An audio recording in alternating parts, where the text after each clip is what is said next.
precisamente la República Francesa, allí los soldados de Kellerman, cuando van a atacar a las tropas que están sitiando París, en lugar de decir viva el rey, dicen viva la nación.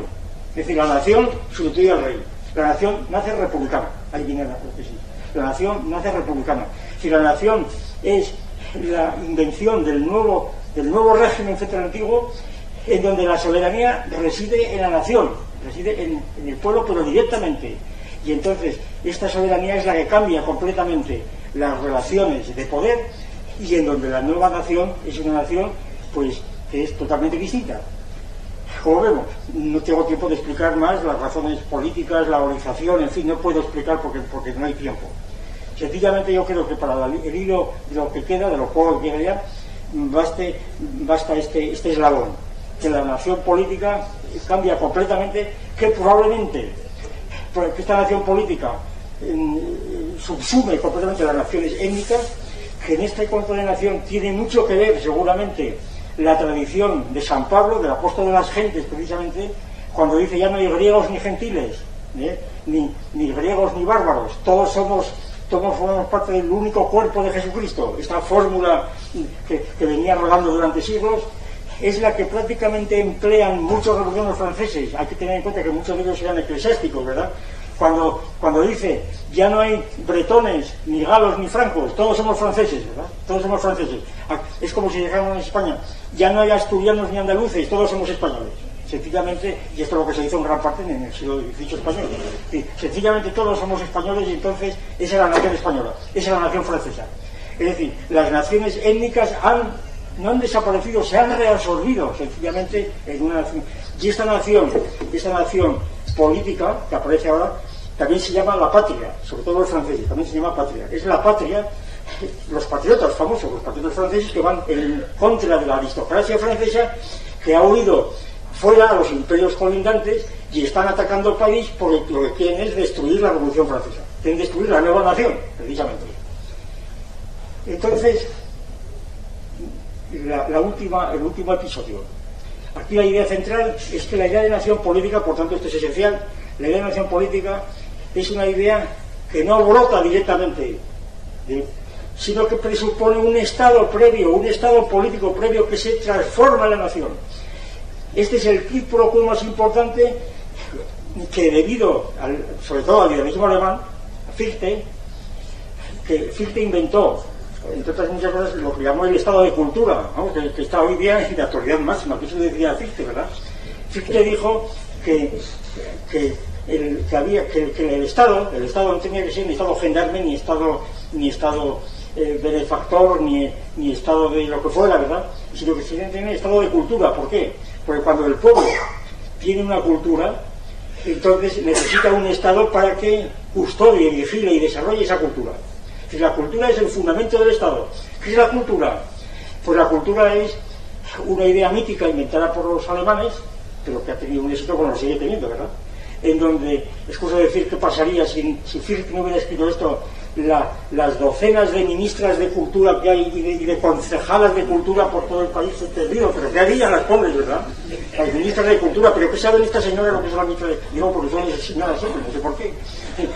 Toda esa cantidad de gente que están dedicadas a organizar la cultura, que precisamente es el argumento fuerte que hacen las autonomías, porque yo recuerdo hace años que el señor Pujol, uno de sus enemigos era el Ministerio de Cultura de Madrid, porque decía, no, hay que destruir el Ministerio de Cultura, porque la cultura española no existe, hay que distribuirla. El Museo del Prado, decía, es el Museo de Chamberí o de Vallecas, ¿verdad?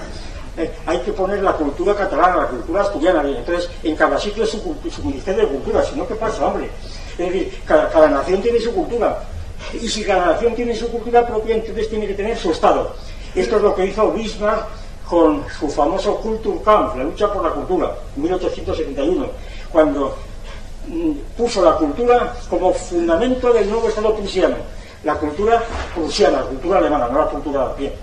Entonces esta idea de cultura fue prosperando y todavía sigue viva y coleando, y cada vez con más fuerza, porque la cultura empieza a adquirir ya unos caracteres místicos y sagrados, y entonces todo vale con tal de que la cultura permanezca, ¿verdad?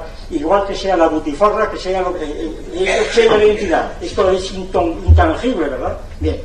Entonces, la cultura hay que cuidarla, hay que mimarla, porque claro, la cultura, pues no se puede, por el hecho de ser cultura es valioso, sencillamente. Es una de las aberraciones más grandes que puede haber, porque, por ejemplo, la psicoeléctrica también es cultura, por ejemplo, simplemente para que medite el que no haya medido sobre estas cosas. Bien. Entonces, el Estado no viene de una cultura previa, sino que la nación política es una transformación de un Estado previo. Decía Pilsudski, una frase muy expresiva y además de un hombre experimentado: dadme un Estado y os haré una nación. ¿Verdad? Es lo que han pensado estos pequeños estados llamados autonomías. Darme un Estado, prácticamente decir, darme un Ministerio de Cultura, darme financiación económica, etcétera, y os hago la nación. Claro, os meto la impregnación lingüística durante varios años, os hago bailar la sardana y otra cosa, y os comer butifarra y esto, y os hago aquí una nación catalana, pero vamos, como os ha mandado. Y lo mismo pasa en Asturias y en todas las consejerías que se quieran hacer, en todas las consejerías. Y cuando se defiende la lengua como algo que procede de los más profundos fondos de los celtas, ¿verdad? Uno de los camelos más grandes que se han inventado en la vida, ¿verdad? Porque aquí no hubo, donde menos celtas hubo, en Asturias, ¿verdad?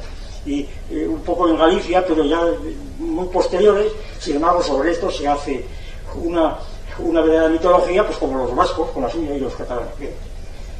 Entonces viene la última especie de la nación política, que es la que llamamos nación fraccionaria. Ya con esto voy terminando, nación fraccionaria.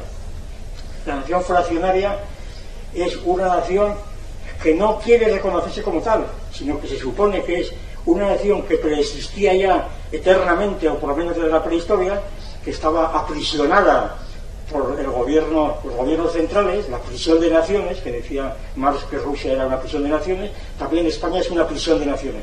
Esto me lo han dicho a mí en otras ocasiones, ¿verdad? Que como si yo fuera un agente del Imperio Español que está poniendo la bota a Asturias, por ejemplo, como si yo tuviera con Madrid, ¿verdad? Bien. Entonces, esto está vivo por ahí, esto lo han visto, y yo he tenido que pegarme todo con la gente. O sea que no estoy hablando de memoria, estoy hablando de memoria.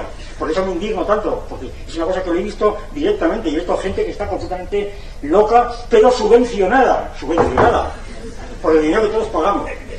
Entonces, la nación fraccionaria es una nación que no es que proceda de los celtas o de la prehistoria, procede de una nación canónica ya establecida, una nación política ya establecida, cuyas partes quieren desgajarse para producirse otra nación independiente. Esa es la nación fraccionaria. Y para eso tiene que mentir necesariamente, tiene que inventarse una historia fantástica, mítica, como hicieron los vascos, como están haciendo en Asturias, como los gallegos con Breogán, otro mito que no existió nunca, como los catalanes. La historia que se lee ahí es completamente incomprensible, ¿verdad? ¿Cómo se ha tolerado y se sigue tolerando esto en nombre de la tolerancia, ¿verdad? En un ministro de Educación, ¿por qué razón? Entonces, durante años y años estudiando esta historia ficción en las icastolas, la gente llega a creérselo, y así estamos. Es decir, que entonces esta historia ficción mítica es propia de las naciones fraccionarias cuya esencia es la secesión, exclusivamente, y la independencia. Porque naturalmente el contenido histórico de estas naciones es únicamente, yo he dicho muchas veces, el País Vasco. Fuera de España, pues hubiera sido a lo sumo algo interesante para un antropólogo, ¿verdad? Pues como cuando vas al lago Kivu, al lago Chad, a subirse por los árboles, ¿no? Claro. Es que no tenían más, no podían tener más. Es decir, que fuera de que si los vascos entraron en la civilización fue a través de España y no independientemente. Entonces decir que están aprisionados por una nación es totalmente un error de tal naturaleza, pero esto se sigue diciendo y se tolera y se siguen escribiendo libros, etcétera. Bien, pues termino ya con la tercera parte, ya muy rápidamente. Entonces, España como nación, ya se dan cuenta el panorama que sale aquí. España como nación, ¿qué quiere decir esto?